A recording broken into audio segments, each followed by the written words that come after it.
Yo guys, welcome back to a new video with me, Fuzzball40. I hope you guys are well. If you're new around here, subscribe down below and turn your notifications and all that stuff. Apologies if my voice is out with the audio, but there's only so much I can do. And apologies for no streams or that many videos anyway. I was taken back into hospital again, so I've got quite a bad infection.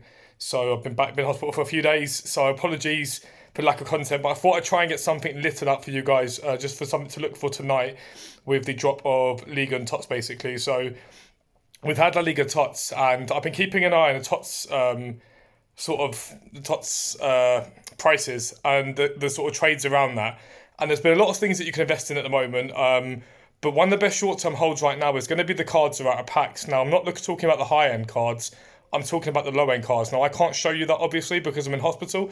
But I know that Pablo Sarabia, for example, Liga NOS right wing, that's Spanish, he climbed significantly, as did Eder Militao out of packs, as did Vinicius Jr.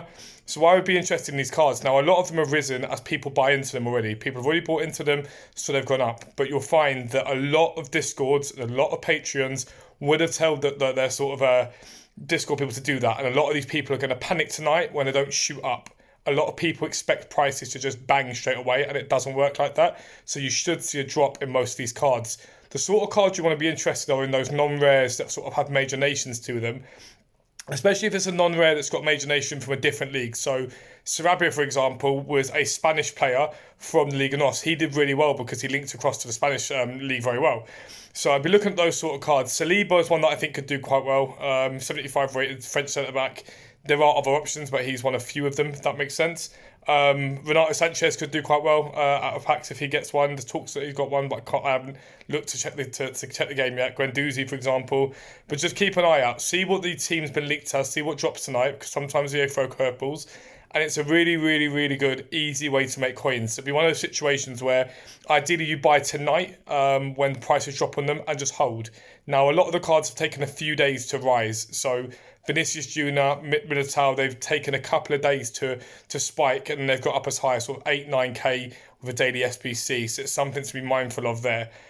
Something else you can do at the moment if you've got coins and you can't be asked to wait too long is to, if you can be asked to wait too long, is to look at Team of the Weeks. They're on the floor. They're very, very cheap right now.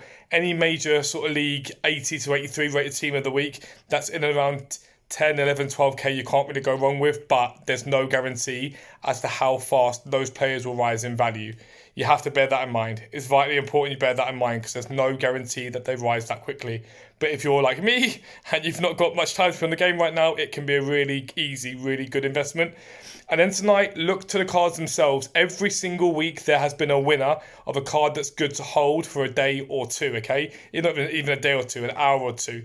The winner this time round was Raum. He was very, very good. Not Raum, sorry. This time, I don't know what I'm saying around there. Was Canales. Canales on the day dipped very significantly and then bounced back quite nicely and then dips off quickly. These are not long-term holds. The way you trade with these cards is you buy them at sort of the 6 p.m. content drop when the price is low. These players crash. The best ones to look at are the sort of 90, 91 rated guys that not many people are going to want in their teams, but are still good cards.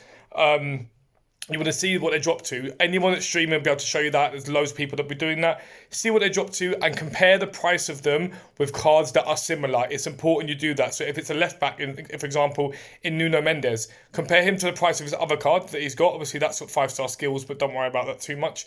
Compare it to other left backs in that league, and you want to see what's going to happen to these cards. They'll drop. What will then happen is the price will stagnate for that evening, and then it drops significantly. What happens is as more people open packs, the hype dies down, and they drop. And every single day at 6 p.m, there is a drop and a climb back. But usually the climb back is lower than it was pre-6 p.m. So drop, climb back, drop, climb back. You can keep doing that over and over again to make profit. It's really easy. The only cards you want to avoid are any sort of cards that are very similar to an SBC on objective. So let's say we get an objective for a left back. The left back itself from Ligue isn't going to do as well as normal. So for the Bundesliga Tots, we had Schlotterbeck and Süle. Schlotterbeck didn't do well at all because you basically got a free Schlotterbeck when you did Süle as part of the objective. So he didn't do great, and there was no need and no reason to buy him. Other things to look out for, finally, are stuff that links up cards, especially those that are hard to link up. If it's a random card, let's say it's Fofana, for example, You might want to look towards Ivorians in that league. You might want to look towards players from Lens, I think it is he plays for. Those sort of cards are harder to link up. It doesn't mean that they're going to spike crazily, but what you will see is a lot of the cards would have dropped off in value as people panic sell them ready for the tots. That's your time to buy. 100% a really, really good thing to think about is all the cards themselves that are getting tots. If you go and have a look, a lot of them would have dipped off. A couple of them have bounced back, but they've not bounced back to where they were. And again, we've seen it, especially with Bundesliga tots, a lot of these cards have dropped off significantly before the tots came out and then bounced back again. But that's basically the little things to look for tonight. I'd be most interested in the first thing, looking at the out-of-pack players. They did very, very well last week and the week before. They were fantastic. If you're new around here, make sure you subscribe down below. I hope you're back soon, guys. I love you guys. Peace out.